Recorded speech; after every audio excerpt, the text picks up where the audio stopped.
एक मोठी बातमी आपल्या समोर येते। देशाच्या इतिहासात पहिल्यांदाच ईव्हीएमची तपासणी। मुंबई हायकोर्टाचा आदेश काय?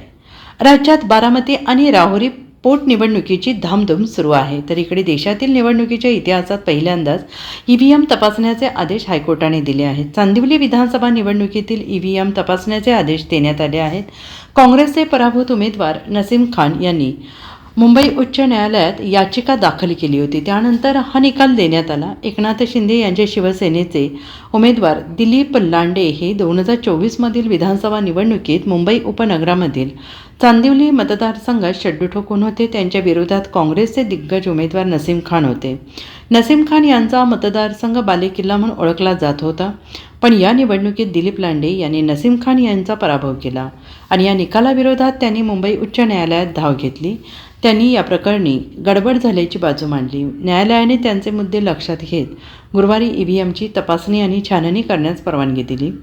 ईव्हीएम उत्पादक बंगळूर येथील कंपनी भारत इलेक्ट्रॉनिक्स लिमिटेडकडून येत्या 16 आणि 17 एप्रिल रोजी मुंबईत ही चाचणी करण्यास परवानगी देण्यात आली। याविषयीचे पत्र मुंबई उपनगर जिल्ह्याचे उपनिवडणूक निर्णय अधिकाऱ्यांनी नसीम खान यांना पाठवलं आहे आणि त्यात याविषयीची माहिती देण्यात आली आहे। न्यायमूर्ती सोमशेखर सुंदर सेन यांनी हा निकाल दिला आहे। Bureau report, SBN Marathi, Mumbai.